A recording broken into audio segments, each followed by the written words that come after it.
College football on CBS Sports Network is presented by Geico. The Minutemen and the Huskies on a beautiful Friday night in East Hartford. Let's get set for some Friday night lights. Merriweather in motion as he drops it. That's a fumble.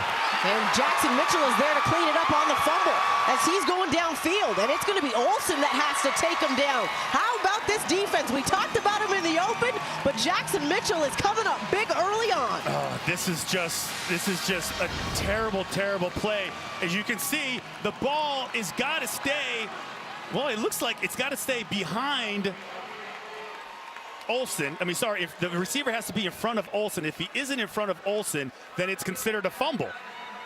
I'm not sure if they might not even review this, actually, because get a look one more time in the booth real quick, that sideline view. Lineman for the Huskies, Devontae Houston in the backfield as he gets the handoff.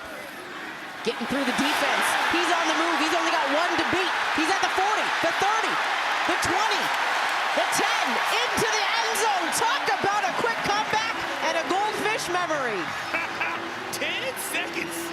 That was, listen, I just said, hey, listen, emotionally, maybe they're all caught up in the victory from last week. I spoke too soon. First of all, Devontae Houston, he hasn't even been playing. We didn't even know if we were going to see him because he was hurt. They said, okay, maybe he'll play, maybe 20 snaps. First play, big number 67. They call this their Rhino package. They set the edge, he gets the hole, and bam, he is gone. One of the fastest guys on the team. You talked about that 10-second memory. Yeah. How about that play took defense? Noe Rulis, a 23-yard attempt. And after that first miss, he has now gone 2 for 2 when he's had to put his foot on the ball. And that extends the lead.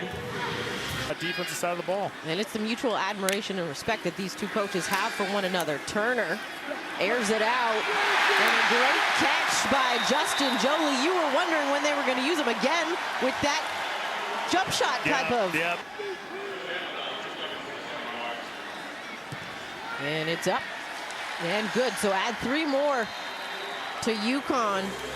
Hold it there, we've got 30 seconds, and then we'll be back as we continue. The Bachelor, the Bachelorette. Antonia is the true star, my wife Antonia, so thank you guys, I really appreciate it. Yeah, her honeymoon was a game in,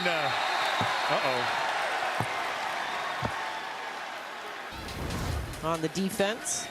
Oh, again, it's another high snap, but, well, he's already, he should have been called down at the spot. Yeah, For, I believe, the 3rd time this game. Not something we see from him often. No. Burns gets by the defense and is eventually tackled around the... And Burns at fullback and Rosa at tailback. Kaminsky was down at the bottom of the screen.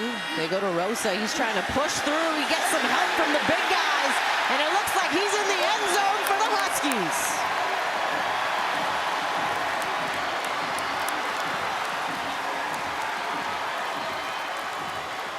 Sometimes in life, Christian, we all need a little bit of help. We do. Isn't it nice when you get some help from your friends? Because that's exactly what that was. Because he was stopped. But the extra little push by the offensive lineman, watch, he gets through it, and then he's really stopped. And then he just keeps pushing. Look at him, he's dragging number 15. And then they get him in there, and they get the touchdown.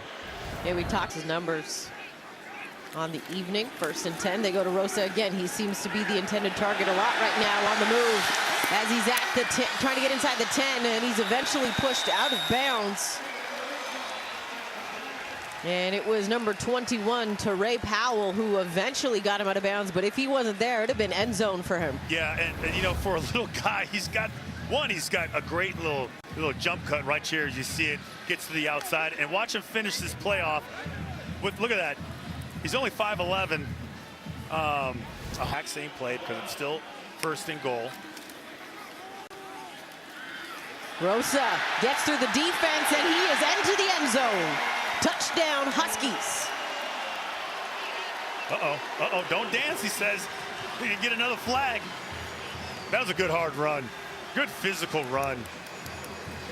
He's not the biggest guy, but Rosa knows how to use his legs. No, it's a great call. It's a great run. You know, just patience with his blocks, finds the crease. He's got one guy all over him. He can't bring him down, and he finishes. He's lead right now, and it's heading back to Houston, if I'm not mistaken.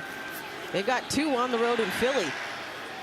Did he catch that? It looked like that was a Trey Wortham pick. Well, what did I tell you? They want to end the game on their terms. And Gordine with the QB pressure. Yep.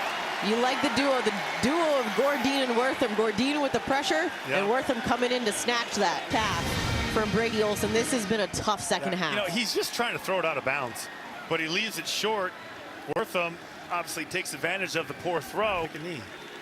Oh, there you go. Now they're just walking off. See, Don Brown's not calling. He just wants it to be over. And here comes the 5-5 UConn Huskies. As they get the win here. And when we were talking to Coach Mora ahead of this one, as we heard from Justin, they weren't at 500. There are no moral victories. No. Well, now you're at 500. But I would imagine there's still no moral victories. He wants the bowl eligibility. Yes, and it's not, listen, the work isn't done yet. That's the first thing he's going to tell those guys when he goes in there. Listen, it was clunky. It was a little bit tougher than we expected. But the second half, you guys, flipped the switch and took the game over, because that's exactly what they did. I still think Don Brown is going to regret not going for it on 4th and 1 when the score was 20-10. 20-10. I mean, I know they kicked the field goal, could have made it 20-13.